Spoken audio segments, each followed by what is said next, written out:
Quite frankly, you realize, and you think this place couldn't run without the doctors and the nurses. I agree.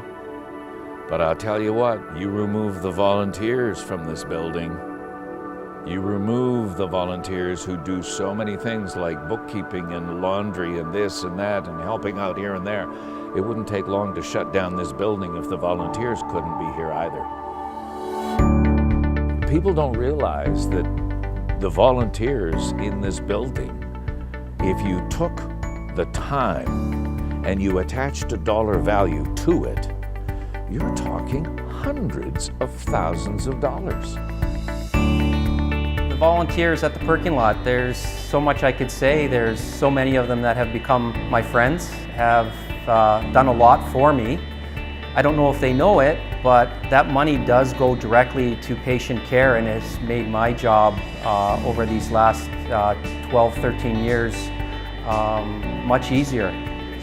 I volunteered because I wanted to give back to the community.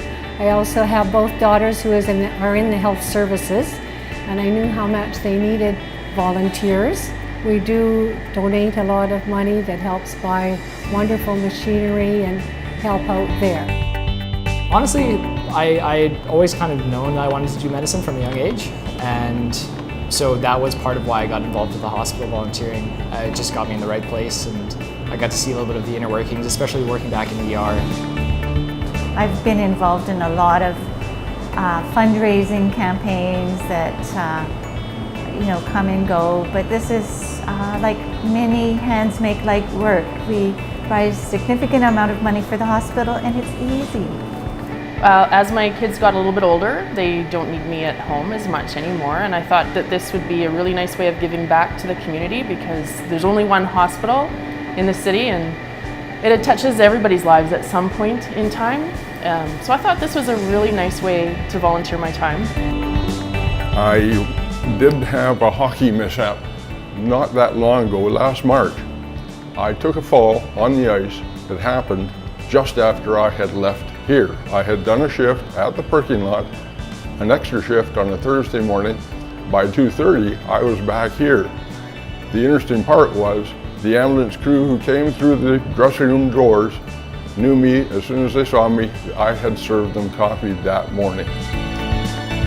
It's a family. We all have a really good time. We have laughter. I get to see so many people here that I never see. You've lived here for years, and I go, I come to the hospital, they're either here visiting somebody else or maybe having an issue.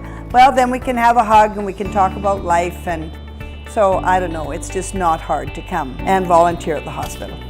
Well, I thank them deeply. I mean, it's made a big difference for a lot of people coming through the emergency department when they're, having one of the worst times of their lives, and having a scanner right across the hall that can get to them quickly can make a huge difference in their diagnosis and then treatment. So keep on doing it because it makes a huge difference to people.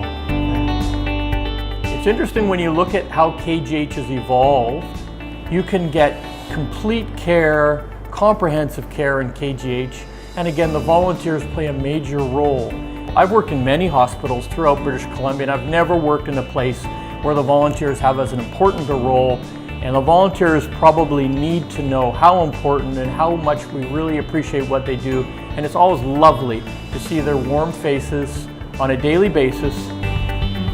Having been a patient here at KGH and now being a volunteer, every single individual that comes up to the till at the Royal Bistro, I feel a connection with every single one of those people that is so different after my experience because, it's quite selfish actually. I'm so fulfilled knowing just in that little moment, whether it's a coffee or a water or a sandwich they want, that I'm helping them in that moment and hoping to make their day a little bit brighter, because the hospital isn't always the greatest place to be, and if you can make someone's day for a moment, it's simply rewarding.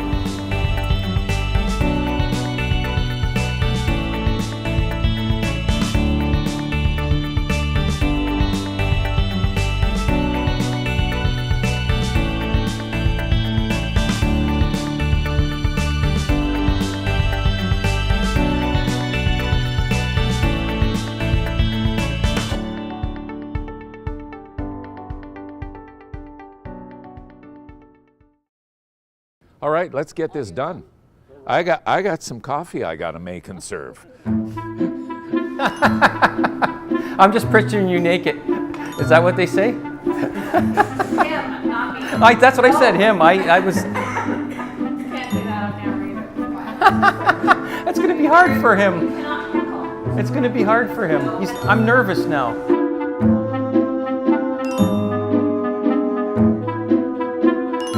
So this is me kind of talking to you. Yes, okay. Perfect. Please just be yourself, your big self, your Most of the staff do have particular drinks that they like, and we have a rule on Tuesday mornings. You can't change your drink.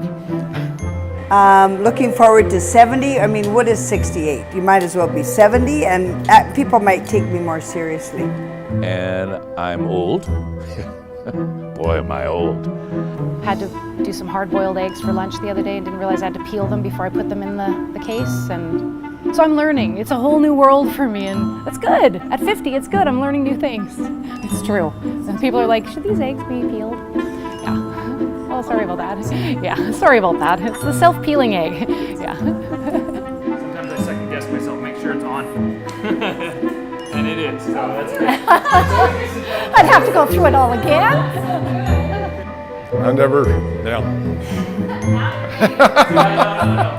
Use your hands. I don't sit in one spot too. A lot of people recognize my voice more than they recognize my change of stature. Joke, joke.